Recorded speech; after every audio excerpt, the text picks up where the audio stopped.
Hello दोस्तों, आपका स्वागत है स्कॉलर एलाइट में। जो लोग ये वीडियो पहली बार देख रहे हैं तो उनसे रिक्वेस्ट है कि आप हमारे चैनल को सब्सक्राइब कर लीजिए ताकि जो भी वीडियोस मैं अपलोड करूंगा आपको नोटिफिकेशन के माध्यम से पता चलता रहे। चलिए स्टार्ट करते हैं। आज हम बात करेंगे भारतीय संविधान के भाग 10 की, जिसके अंतर्गत अगर हम देखें तो जैसे कि हमने पहले राष्ट्रपति पढ़ लिया, उपराष्ट्रपति भी पढ़ लिया, आज हम मंत्रिमंडल की बात करेंगे। काउंसिल ऑफ मिनिस्टर्स जो है हमारे, उनकी हम बात करेंगे। यहाँ पर प्रधानमंत्री की भी बात की जाएगी। इन सब चीजों के बारे में आज हम थोड़ा डिटेल में जानेंगे कि क्या कैसे वर्क करता है हमारा मिनिस्टर, काउंसिल ऑफ मिनिस्टर्स, और जो भी ये प्रधानमंत्री की प्रक्रिया है, ये सब चीजें कैसे कार्य करती है। तो जो लोग अगर इस वीडियो को पहली बार देख रहे हैं तो आपसे रिक्वेस्ट है कि इनके पहले जो वीडियोस अपलोड हुए हैं उनको भी देखिए, क्योंकि ये संविधान की पूरी सीरीज आप लोगों के सामने मैं ला रहा हूँ डिटेल में। ऐसा मटेरियल आपको कहीं नहीं मिलने वाला यूट्यूब पे, हिंदी में वो भी। तो आप कई जगह पे थोड़े बहुत डले भी हमने आए तो उन्होंने पूरा नहीं किया, अधूरा छोड़ दिया है। यहाँ पर मैं आपको पूरा बिल्कुल कॉन्स्टिट्यूशन आपको बताऊंगा।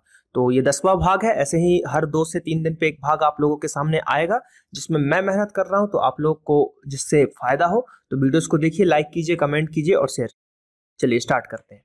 तो बात करें हम आज तो संघ की कार्यपालिका शक्ति का विस्तार के बारे में पहले हम थोड़ा सा जानते हैं। तो संघ की कार्यपालिका शक्ति, इसके अंतर्गत अगर हम बात करें तो संविधान के अनुच्छेद 73, क्या संविधान के अनुच्छेद 73 के अनुसार संघ की कार्यपालिका शक्ति का विस्तार होता है।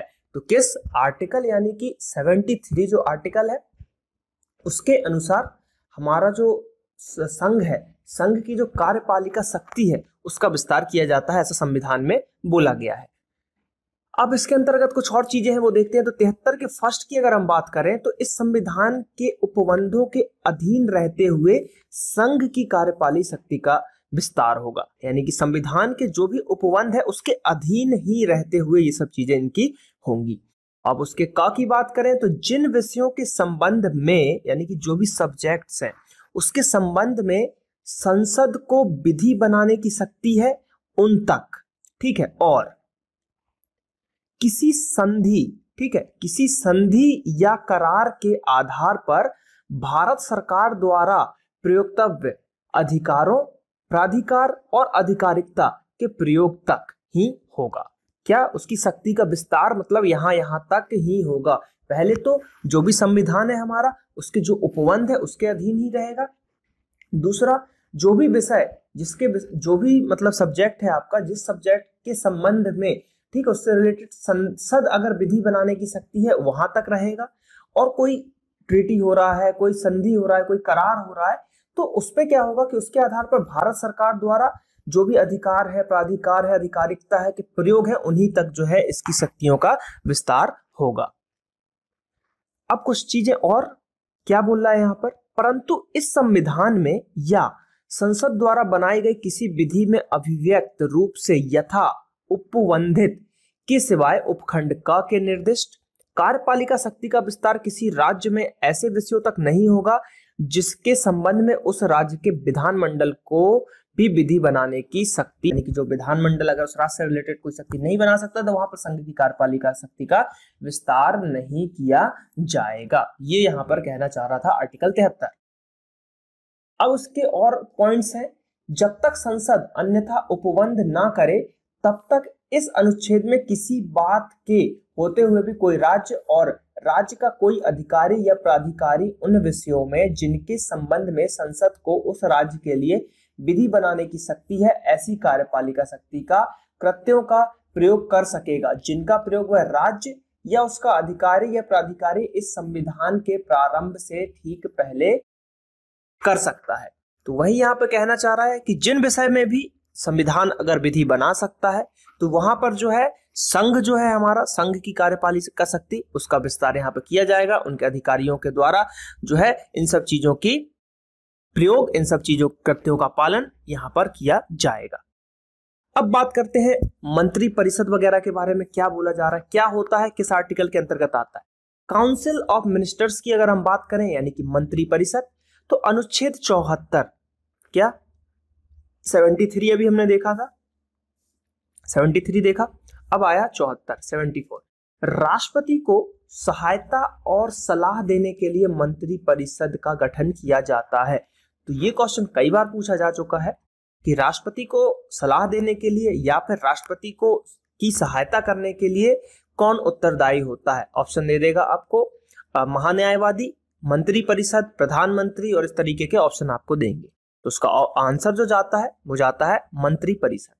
बात करें अनुच्छेद 75 की, तो अनुच्छेद 75 के अंतर्गत मंत्रियों के बारे में अन्य उपबंध दिए गए हैं। यानी कि 74 में बताया कि यह राष्ट्रपति को सलाह देंगे और 75 में जो भी उसके अंतर्गत मंत्री आते हैं उनके बारे में उपबंध वगैरह को यहाँ पर दिया गया है। बात करते हैं अगले अगले पॉइंट की बात करते हैं यहाँ पर।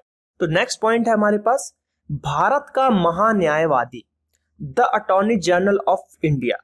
तो भारत का महान्यायवादी आर्टिकल 76 है, बिल्कुल आपको याद रखना है। इसका सीधे सीधे क्वेश्चन पूछा जाता है कि अटॉर्नी जनरल का आर्टिकल या भारत का महान्यायवादी का आर्टिकल क्या है, तो आर्टिकल है 76। ये आपसे पूछा जाता है। और एक कैग का भी पूछा जाता है, कैग तो 148 उसका आर्टिकल होता है। तो ये दोनों आर्टिकल आपको जो है याद रखना है। तो 76 की बात करें तो भारत का एक न्यायवादी होगा, ये बोला गया है। इसके बारे में हम डिटेल में आगे चर्चा करेंगे। सरकारी कार्य का संचालन, कंडक्ट ऑफ गवर्नमेंट बिजनेस, इनके बारे में भी आगे डिटेल में देखेंगे। बस अभी हम अनुच्छेदों को देख रहे हैं। अनुच्छेद 77 भारत सरकार के कार्य का संचालन, ठीक है, राष्ट्रपति को जानकारी देने आदि के संबंध में प्रधानमंत्री के कर्तव्य। यानी कि अनुच्छेद 78 में क्या है, प्रधानमंत्री से रिलेटेड है सबसे पहले। तो दूसरा, जो राष्ट्रपति है हमारा या जो भी भारत देश का राष्ट्रपति होगा तो उसको जानकारी देने से संबंधित जो प्रधानमंत्री जो उनको जानकारी देगा या जो प्रधानमंत्री का कर्तव्य है हमारे राष्ट्रपति को जो जानकारी देना, उससे रिलेटेड चीजें अनुच्छेद 78 में दी गई हैं। तो यहाँ पर अब हम देखेंगे कि जो शासन है हमारा, यानी कि संघ का जो शासन है, यानी कि संघ का शासन, उसके अंतर्गत जो ये स्ट्रक्चर कैसा बनता है उस स्ट्रक्चर को जानेंगे। तो देखिए इसके अंतर्गत स्ट्रक्चर क्या बनता है। पहले आएगा राष्ट्रपति, राष्ट्रपति के साथ दो चीजें आएंगी, कार्यपालिका और विधान मंडल। अब कार्यपालिका के अंतर्गत क्या आएगा, कार्यपालिका के अंतर्गत हम बात करें तो कार्यपालिका के अंतर्गत आएगा आपका मंत्री परिषद, ठीक है, कार्यपालिका के अंतर्गत आएगा मंत्री परिषद और मंत्री परिषद के अंतर्गत आएगा आपका कैबिनेट मंत्री, राज्य मंत्री और उप राज्य मंत्री। ठीक है, ये तीन चीज आपके आएंगे, कैबिनेट मंत्री, राज्य मंत्री और उप राज्य मंत्री, ये तीनों चीज आएंगे। उसके बाद इधर पे आते हैं हम, यानी कि विधानमंडल की तरफ बढ़ते हैं। तो विधानमंडल में क्या आएगा, संसद, संसद के बाद फिर संसद के अंतर्गत उच्च सदन, यानी कि जिसको हम राज्यसभा के नाम से जानते हैं, और फिर निम्न सदन आएगा जिसको हम लोकसभा के नाम से जानते हैं। उसके बाद इसी के चीजें हम डिटेल में, जैसे राज्यसभा है तो अधिकतम 250 सदस्य राष्ट्रपति द्वारा नामित, और इन सब चीजों के जो है यहां पर डिटेल दी गई है। आज जो हमको पढ़ना है मेनली, तो मेनली पढ़ना है हमको आज इन सब चीजों को। राष्ट्रपति के बारे में हम मेनली पढ़ चुके हैं पिछले पार्ट में। आज जो फोकस है हमारा मंत्री परिषद के ऊपर मेनली फोकस है। मंत्री परिषद को हम डिटेल में जानेंगे, प्रधानमंत्री को हम डिटेल में आज के इस भाग में जानेंगे। तो चलिए देखते हैं कार्यपालिका या मंत्री परिषद की जो डिटेल्स हैं वगैरह क्या है, उनको आगे हम देखते हैं। तो बात करते हैं मंत्री परिषद की। मंत्री परिषद या काउंसिल ऑफ मिनिस्टर्स। तो काउंसिल ऑफ मिनिस्टर्स की अगर हम बात करें तो आर्टिकल 74 के अनुसार, यानी कि संविधान के अनुच्छेद 74, संविधान का जो अनुच्छेद है उसके 74 के अनुसार राष्ट्रपति को सहायता और सलाह देने के लिए मंत्री परिषद, काउंसिल ऑफ मिनिस्टर्स, ठीक है, यानी कि वही जो हमने पिछले जो है पार्ट में आर्टिकल्स में देखा था 74 में, यानी कि जो हमारा राष्ट्रपति होगा उसको जो सलाह देना है, जो सहायता करनी है, उसके लिए एक मंत्री परिषद का गठन किया जाएगा। अब 74 के 1 में देखिए क्या बोला जा रहा है। राष्ट्रपति को सहायता और सलाह देने के लिए एक मंत्री परिषद होगा जिसका प्रधान प्रधानमंत्री होगा। कौन होगा, जिसका प्रधान प्रधानमंत्री होगा, और राष्ट्रपति अपने कृत्यों का प्रयोग करने में ऐसी सलाह के जो है मतलब ऐसी सलाह या इनके द्वारा जो सलाह दिया जाएगा उन पर कार्य करेगा। तो देखिए जो इसमें आईएमपी पॉइंट है, तो आईएमपी पॉइंट ये है कि एक मंत्री परिषद होगा जिसका प्रधान कौन होगा, प्रधानमंत्री होगा। तो क्वेश्चन सीधे सीधे पूछा जाता है कि मंत्री परिषद जो है मिनिस्टर मतलब काउंसिल ऑफ मिनिस्टर है, तो उनका जो हेड कौन होता है, तो कौन होगा, प्रधानमंत्री। यानी कि अगर अभी की बात करें तो श्री नरेंद्र मोदी जी। परंतु में देखिए क्या लिखा हुआ है, परंतु राष्ट्रपति मंत्रिपरिषद से ऐसी सलाह पर साधारणतः या अन्यथा पुनर्विचार करने की अपेक्षा कर सकेगा और राष्ट्रपति ऐसे पुनर्विचार के पश्चात दी गई सलाह के अनुसार ही कार्य करेगा। यह बोला गया है आपके इसी के सेकंड पार्ट में। अब आप यहाँ पे एक चीज देख रहे होंगे कि ये एक यहाँ पे लिख के रखा हुआ है और ये दो, तो ये आखिर मैंने यहाँ पे क्यों लिखा है या क्यों इस स्लाइड्स में ऐसा दिया गया है, तो देखते हैं ये क्यों है। देखिए पहले के बारे में डिटेल है, संविधान का 42वां संशोधन यानी कि 42 नंबर का जो संशोधन था अधिनियम वो था 1976 का, कि धारा 13 के द्वारा 3/1/1977 से खंड 1 के स्थान पर इसको प्रतिस्थापित किया गया है। और दूसरा है 44वां संशोधन यानी कि 78 में धारा 11 के द्वारा 20/6/1989 से अंतःस्थापित किया गया है। तो ये चीजें जो है संविधान संशोधन के द्वारा इन पे जो है वर्क किया गया है। अब और चीज बात करते हैं, इस प्रश्न की किसी न्यायालय में जांच नहीं की जाएगी, कि मतलब एक प्रश्न है जिसकी आपके न्यायालय में जांच नहीं होगी। अब वो प्रश्न आखिर है क्या, देखते हैं प्रश्न क्या है। प्रश्न यह है कि क्या मंत्रियों ने राष्ट्रपति को कोई सलाह दी और यदि दी तो क्या दी, यानी कि यह एक क्वेश्चन है जो किसी के भी मन में उठ सकता है। तो इस क्वेश्चन पे आप न्यायालय में जाके इसकी जांच नहीं करवा सकते, ये संविधान में लिखा हुआ है। अब बात करते हैं थोड़ा सा प्रधानमंत्री से रिलेटेड। प्रधानमंत्री का उल्लेख यानी कि जो हमारा प्रधानमंत्री है जो कि मंत्रिपरिषद का हेड होता है, अनुच्छेद 74, 75 और 78 में मिलता है उनका उल्लेख। संविधान के अनुच्छेद 75 के 1 के अनुसार प्रधानमंत्री की नियुक्ति राष्ट्रपति करेगा। यानी कि ये राष्ट्रपति का जब हम पार्ट देख रहे थे तो उस पार्ट में भी हमने यहां पर देखा था कि प्रधानमंत्री की नियुक्ति कौन करता है, राष्ट्रपति करता है। और फिर प्रधानमंत्री की सलाह पर राष्ट्रपति पूरे मंत्री और जो मंत्री हैं उनका नियुक्त करता है। तो 75 के 1 में बोला गया है कि प्रधानमंत्री की नियुक्ति कौन करेगा, राष्ट्रपति करेगा। प्रधानमंत्री की नियुक्ति तो राष्ट्रपति करेगा और अन्य मंत्रियों की नियुक्ति राष्ट्रपति प्रधानमंत्री की सलाह पर करेगा, जो मैंने आपको बताया। तो यहां पर जो था ये अंडरलाइन मैंने किया हुआ है।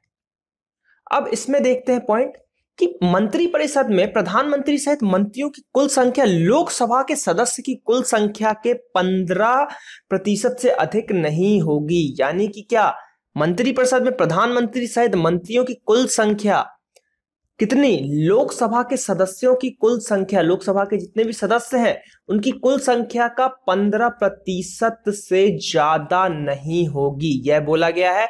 और यह 91 यानी कि 91 नंबर का जो संविधान संशोधन था 2003 में, तो उसकी धारा 2 के द्वारा अंतःस्थापित इसको किया गया है, यहां पर यह बोला गया है। तो ये इंपॉर्टेंट लाइन है, ये आपके पीएससी, आईएएस, यूपीएससी, यूपीपीएससी हर एग्जाम के लिए ये लाइन बहुत ही होने के लिए इंपॉर्टेंट है। अब कुछ चीजें और, किसी राजनीतिक दल का, संसद के किसी सदन का कोई सदस्य जो 10वीं अनुसूची के पैरा 2 के अधीन उस सदन का सदस्य होने के लिए निहरताएं रखता है, अपनी निहरता की तारीख से प्रारंभ होने वाली और उस तारीख तक जिसको ऐसे सदस्य के रूप में उसकी पदावधि समाप्त होगी, यानी कि जिस दिन से वो पद समझ लीजिए ग्रहण कर रहा है और समाप्त होने तक, जहां वह ऐसी अवधि की समाप्ति के पूर्व संसद के किसी सदन के लिए निर्वाचन लड़ता है, उस तारीख तक जिसको वह निर्वाचित घोषित किया जाता है उसमें से भी जो है पूर्वोत्तर हो और उसकी अवधि के दौरान खंड 1 के अधीन मंत्री के रूप में नियुक्त किए जाने के लिए भी जो है योग्यता रखेगा, ये यहां पर बोला गया। बात करते हैं अनुच्छेद 75 के 2 की, तो इसके अंतर्गत मंत्री राष्ट्रपति के प्रसाद पर्यंत अपने पद धारण करते हैं। मंत्रिपरिषद लोकसभा के प्रति सामूहिक रूप से उत्तरदायी होता है। मोस्ट आईएमपी पॉइंट हर एग्जाम में पूछा जाता है, मंत्रिपरिषद सामूहिक रूप से किसके प्रति उत्तरदायी होता है, तो मंत्रिपरिषद सामूहिक रूप से लोकसभा के प्रति उत्तरदायी होता है, याद रखिएगा। सामूहिक रूप से अगर हम बात करें तो सामूहिक रूप से लोकसभा के प्रति, राष्ट्रपति कोई नहीं लगाएगा आंसर। किसी मंत्री द्वारा अपना पद ग्रहण करने से पहले राष्ट्रपति 3री अनुसूची में इस प्रयोजन के लिए दिए गए प्रारूपों के अनुसार उसको पद की और गोपनीयता की शपथ दिलाता है। तो देखिए कौन शपथ दिला रहा है? राष्ट्रपति शपथ दिला रहा है। तो क्वेश्चन यहाँ पे पूछा जा सकता है कि शपथ ओथ किसके द्वारा दिलाया जाता है? तो राष्ट्रपति के द्वारा यहाँ पर ओथ दिलाया जाता है। कोई मंत्री जो निरंतर 6 मास की किसी अवधि तक संसद के किसी सदन का सदस्य नहीं, उस अवधि की समाप्ति पर मंत्री नहीं रहेगा। देखिए फिर से अगेन, कोई मंत्री जो निरंतर 6 माह की किसी अवधि तक संसद के किसी सदन का सदस्य नहीं है, उस अवधि की समाप्ति पर वह मंत्री नहीं रहेगा। यह यहां पर बोला गया है।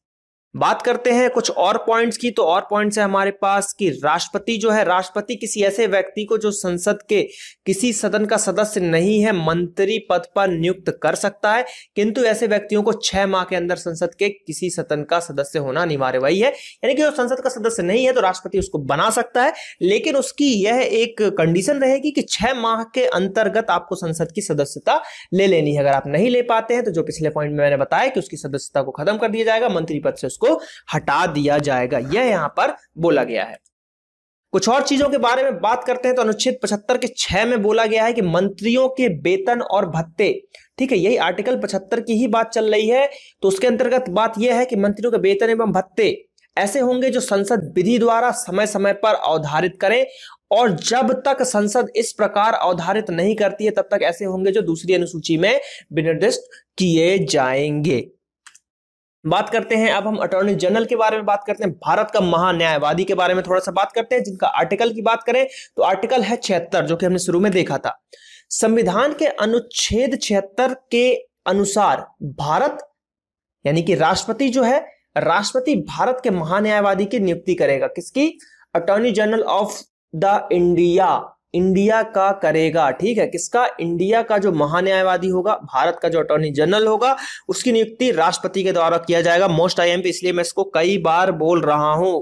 मेरे कई बार बोलने का अर्थ यह है कि वो क्वेश्चन आपके लिए इंपॉर्टेंट हो जाता है भारतीय संविधान या इंडियन पॉलिटी के अंतर्गत। राष्ट्रपति उच्चतम न्यायालय का न्यायाधीश नियुक्त होने के लिए आर्थित जो मतलब किसी व्यक्ति को, यानी कि क्वेश्चन मतलब यहां पे इस पॉइंट का यह मतलब है कि जो उच्चतम न्यायालय या जो सुप्रीम कोर्ट है उसके न्यायाधीश की नियुक्ति के लिए जो भी क्वालिफिकेशन है, जो अर्हताएं हैं, जो व्यक्ति रखता है, उसको भारत का महान्यायवादी राष्ट्रपति नियुक्त कर सकता है। आया समझ में? क्वेश्चन यह है, अगर क्वेश्चन ऐसा बनता कि क्या उच्चतम न्यायालय का न्यायाधीश भारत का महान्यायवादी बन सकता है, हाँ या ना में ऑप्शन रहेगा आपको, या फिर ऑप्शन ए रहेगा हाँ, ऑप्शन बी रहेगा नहीं, ऑप्शन सी रहेगा इनमें से कोई नहीं, इस तरीके से। तो इसका आंसर जाएगा जी हाँ। क्यों? क्योंकि जो व्यक्ति भी न्यायाधीश के पद की अर्हताएं रखेगा उसको राष्ट्रपति भारत का महान्यायवादी आर्टिकल 76 के तहत नियुक्त कर सकता है।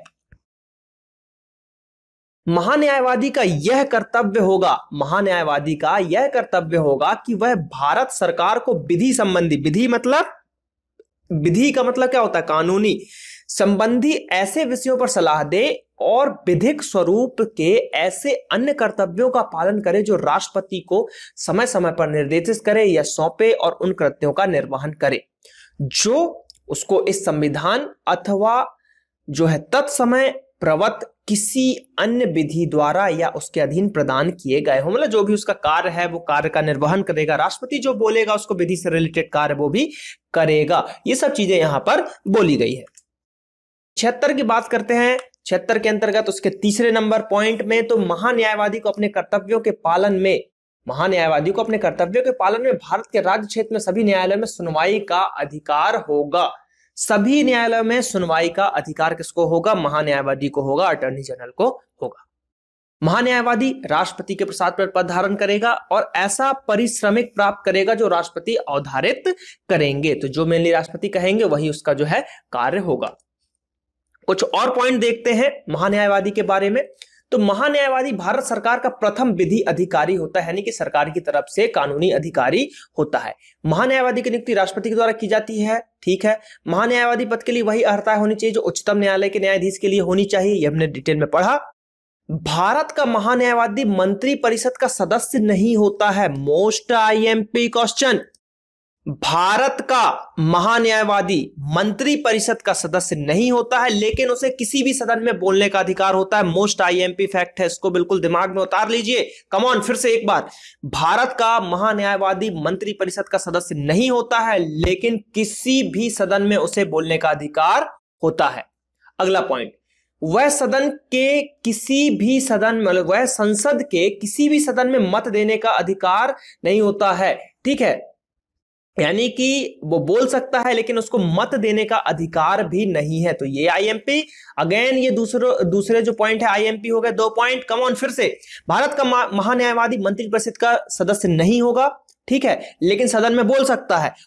वह संसद के किसी भी सदन में मत देने का अधिकार या अधिकारी नहीं होता है, उसको कोई अधिकार नहीं होगा या संसद में मत नहीं दे सकता। Most IMP 2 point. अगला, भारत के महान्यायवादी का पद एक स्वतंत्र पद है, जबकि ब्रिटेन में वह वहां के मंत्रिमंडल का सदस्य होता है। तो यह डिफरेंस हो गया। ब्रिटेन में जो महान्यायवादी का पद होता है वहां पर वो मंत्रिमंडल का सदस्य होता है, लेकिन भारत में वह सदस्य नहीं होता। तो थोड़ा सा चेंज किया गया। हमने देखिए कॉपी किए हैं अन्य देशों से थोड़ा थोड़ा चेंज करके, ताकि कॉपीराइट ना लग सके आज के जनरेशन के हिसाब से। महान्यायवादी का मुख्य कार्य राष्ट्रपति द्वारा भेजे गए विधि संबंधी प्रश्नों पर सलाह देना है। कानूनी जो भी संबंध होंगे, कानूनी जो भी सलाह देना होगा, महान्यायवादी देगा। अपने कर्तव्यों जो कर्तव्य है, देखिए, अपने कर्तव्यों के पालन में उसे देश के किसी भी न्यायालय में सुनवाई का अधिकार होता है। मेनली आप बोल सकते हैं कि वो हमारे भारत सरकार का एक वकील है। कौन है? भारत सरकार का एक वकील है, आप ऐसा यहां पर बोल सकते हैं।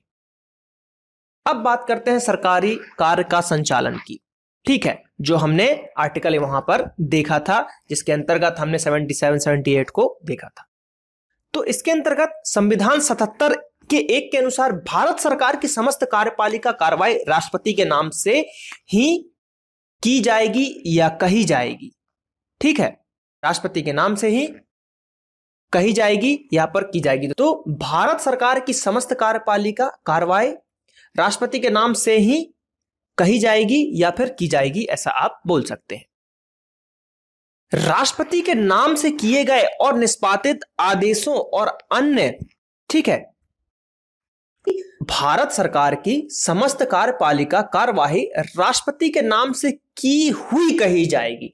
यानी कि जो भी कार्रवाई की गई है वो राष्ट्रपति के नाम से हुई है, ऐसा कहा जाएगा। यह बोला गया है आर्टिकल 77 के 1 के अनुसार।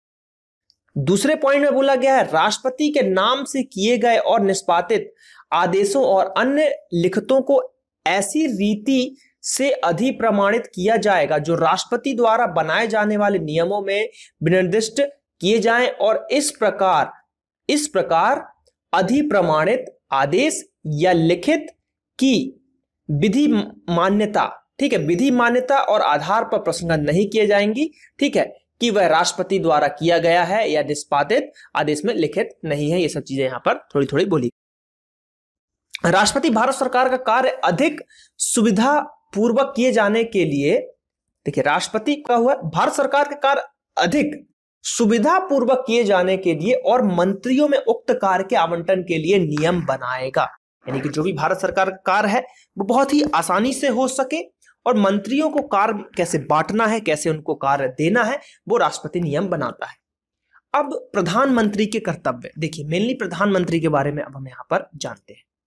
संविधान के अनुच्छेद 78 में प्रधानमंत्री के कर्तव्यों का वर्णन है। किसका? प्रधानमंत्री के कर्तव्यों का वर्णन है राष्ट्रपति के प्रति।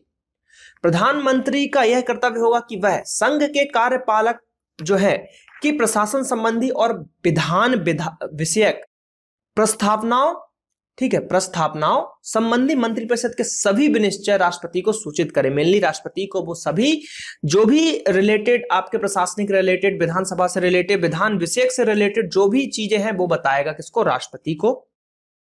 संघ के कार्यपालक के प्रशासक या प्रशासन संबंधी जो भी चीजें हैं वो राष्ट्रपति अगर उनकी जानकारी मांगता है तो वह उसे देगा।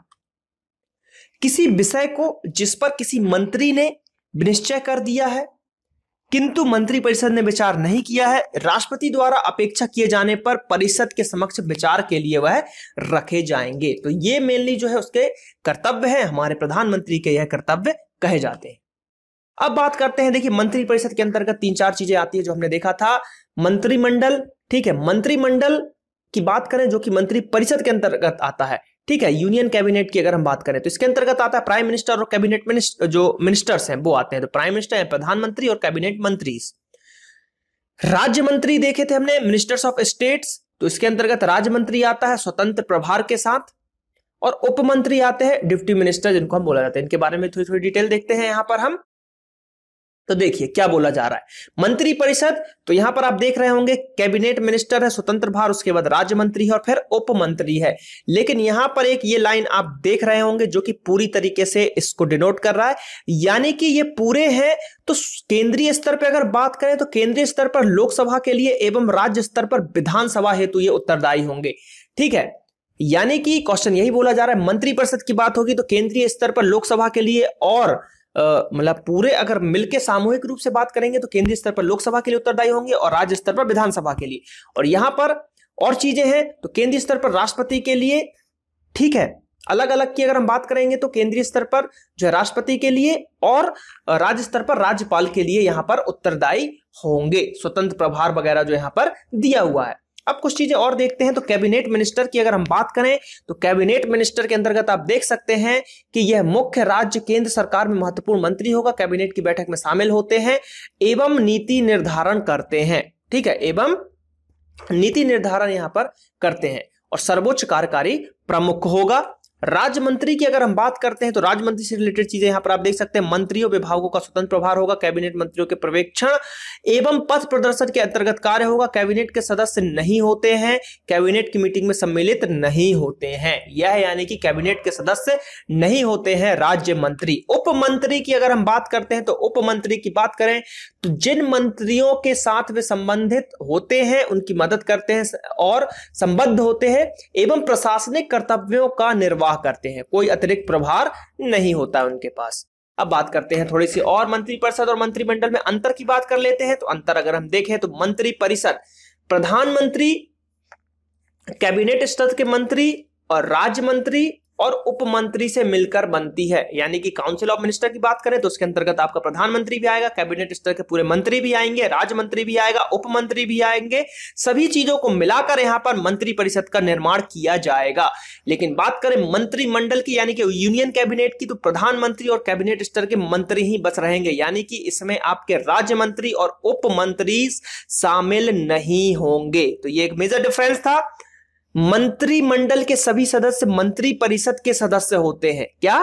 फिर से एक बार, मंत्रिमंडल के सभी सदस्य मंत्रिपरिषद के सदस्य होते हैं, किंतु मंत्रिपरिषद के सभी सदस्य मंत्रिमंडल के सदस्य नहीं होते हैं। तो दोनों एक दूसरे के उल्टे हैं। कम ऑन, फिर से, मंत्रिमंडल के सभी सदस्य मंत्रिपरिषद के सदस्य होते हैं, किंतु मंत्रिपरिषद के सभी सदस्य मंत्रिमंडल के सदस्य नहीं होते हैं। तो कंफ्यूजन क्रिएट मत कीजिएगा, जो छोटी चीज है उसके सभी सदस्य होंगे। देखिए क्यों ऐसा क्यों हो रहा है, देखिए क्योंकि मंत्रिमंडल में कौन कौन है, प्रधानमंत्री है और कैबिनेट स्तर के सभी मंत्री हैं, और मंत्रिपरिषद के अंतर्गत ये तो है ही, उसके साथ राज्य मंत्री और उप मंत्री है। तो इसलिए यहां पर बोला गया है इसके जो सदस्य हैं जरूरी नहीं कि वो इसके सदस्य हो, लेकिन इसके जो सदस्य हैं वो हमेशा इसके सदस्य होंगे। तो इसको कंफ्यूजन क्रिएट मत कीजिएगा, इसलिए मैंने इतने बार आप लोगों को बोल के बताया है। बहुत ईजी है, बहुत ईजी से समझ में आ जाएगा। मंत्रिपरिषद एक बृहत्तर संस्था है, ठीक है, जबकि मंत्रिमंडल एक छोटी, यानी कि वही चीज बोली गई कि भाई मंत्रिपरिषद एक बड़ा संस्था है और मंत्रिमंडल एक छोटी संस्था है। तो देख लीजिए, बनी सी बात है, इसमें प्रधानमंत्री और बस ये कैबिनेट मिनिस्टर्स होते हैं, लेकिन मंत्रिपरिषद में प्रधानमंत्री, cabinet minister, minister of state और डिप्टी मिनिस्टर्स भी शामिल होते हैं। तो बनी सी बात है, वो बड़ी परिषद कहलाएगी, बड़ी संस्था यहां पर कहलाएगी। मंत्रिपरिषद और मंत्रिमंडल में अंतर में और चीजें देखिए क्या क्या है। मंत्रिमंडल राष्ट्र की नीतियों को निर्धारित करता है। मंत्रिमंडल यानी कि लघु स्तर, छोटे स्तर की बात कर रहे हैं, तो राष्ट्र की नीतियों को निर्धारित करता है। जबकि और क्या क्या चीजें हैं, मंत्रिमंडल सामूहिक रूप से निर्णय लेता है, जबकि मंत्रिपरिषद इसके लिए बाध्य नहीं होता है। यानी कि मंत्रिमंडल जो है कोई भी अगर उसको निर्णय लेना है तो सामूहिक रूप से लेगा, लेकिन मंत्रिपरिषद में ऐसा कोई बाध्य नहीं है। मंत्रिमंडल मंत्रिपरिषद के कार्यकारिणी समिति के रूप में कार्य करता है, यानी कि मंत्रिपरिषद जो कार्य बोल रहा है, कोई नियम बना रहा है, तो उसको एग्जीक्यूट करने का काम जो है मंत्रिमंडल का होगा। मंत्रिमंडल छोटी संस्था होने के बावजूद मंत्रिपरिषद की अपेक्षा अधिक शक्तिशाली संस्था है। तो ये एक आपका यहां पर इंपॉर्टेंट पॉइंट हो गया। संविधान के भाग 5 में संघ में 5 भाग संघ में अनुच्छेद आर्टिकल में मंत्रिपरिषद काउंसिल ऑफ मिनिस्टर्स का उल्लेख मिलता है। मंत्रिमंडल कैबिनेट मंत्री शब्द का उल्लेख नहीं मिलता है, संविधान में इसका उल्लेख नहीं मिलता है। अब बात करें थोड़ी सी और चीज, जो देखिए क्या बोला जा रहा है मंत्रिमंडल के बारे में, बहुत आईएमपी है, याद रखिएगा बिल्कुल। मंत्रिमंडल कैबिनेट मंत्री शब्द का उल्लेख संविधान में केवल एक बार भाग 18 आपात उपबंध के अनुच्छेद 352 के 3 में मिलता है, जो इस प्रकार है। राष्ट्रपति खंड 1 के अधीन उद्घोषणा या ऐसी उद्घोषणा में परिवर्तन करने वाली उद्घोषणा तब तक नहीं करेगा जब तक संघ के मंत्रिमंडल का, अर्थात उस परिषद का जो अनुच्छेद 75 के अधीन प्रधानमंत्री के मंत्रिमंडल स्तर के अन्य मंत्रियों से मिलकर बनती है, वह विनिश्चय की ऐसी उद्घोषणा की जाए उसे लिखित रूप में सूचित या संसूचित नहीं किया जाता है। तो ये बस एक बार जो है आपको यहां पर देखिए, prime ministers and other minister of cabinet rank, सिर्फ ये एक जो है 352 के 3 में ही इसका वर्णन मिलता है, भाग 18 में।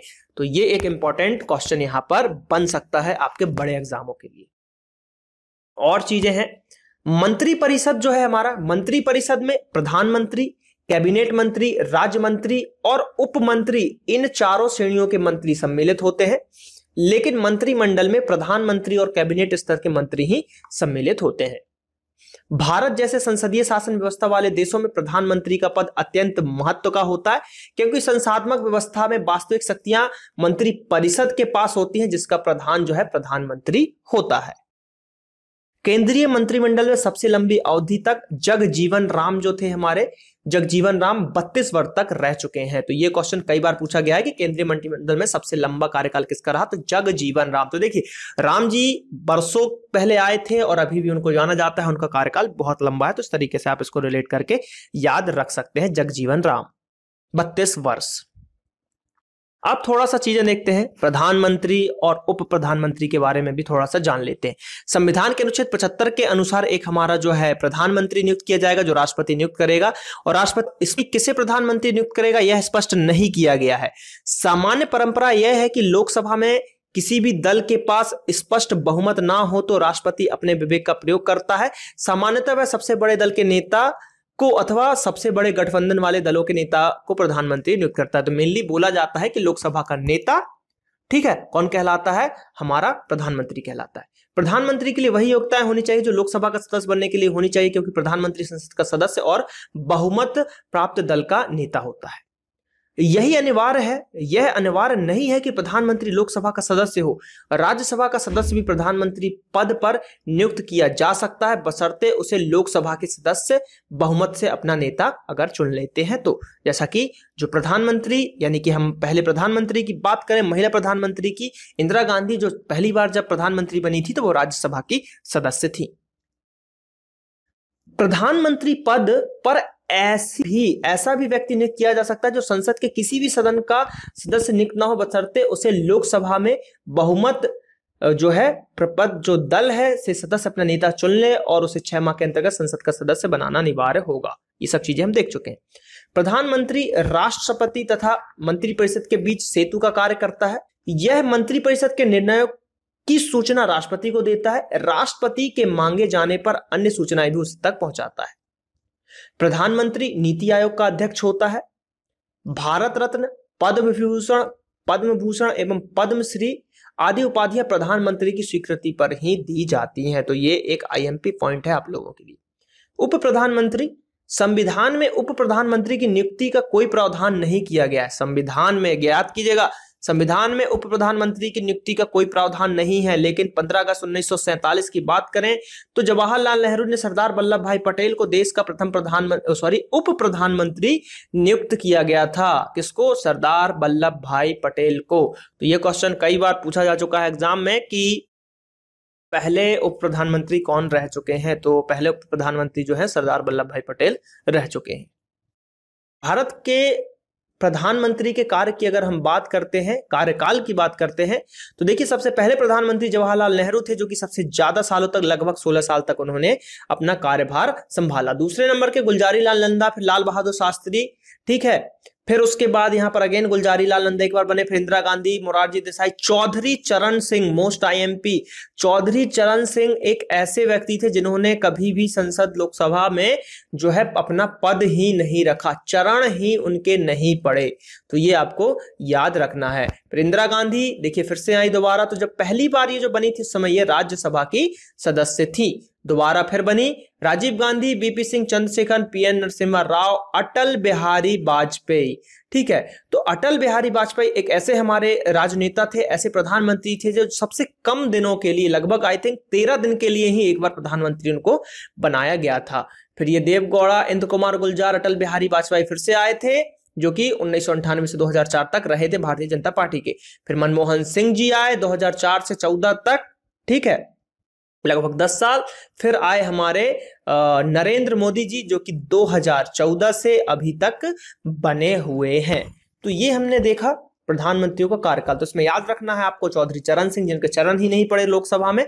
दूसरा अटल बिहारी वाजपेयी, जो कि सबसे कम समय के लिए यहां पर बने थे, ठीक है। चलिए अब वर्तमान में प्रधानमंत्री की अगर हम बात करें तो भारत के वर्तमान प्रधानमंत्री नरेंद्र दामोदर दास मोदी जी हैं। भारत की प्रथम महिला प्रधानमंत्री इंदिरा गांधी दो अलग अलग अवधियों में प्रधानमंत्री पद पर रहने वाली एकमात्र प्रधानमंत्री रही हैं। जवाहरलाल नेहरू भारत के प्रथम प्रधानमंत्री थे और उनका कार्यकाल सबसे लंबा 16 साल 9 महीने और 13 दिन तक रहा। लाल बहादुर शास्त्री भारत के प्रथम प्रधानमंत्री थे जिनका विदेश यात्रा के दौरान ताशकंद समझौता कब में जो है निधन हुआ। तो आज का क्वेश्चन यह है कि ताशकंद समझौता कब हुआ, ठीक है। ताशकंद समझौता हुआ कब, कमेंट करके बताइए।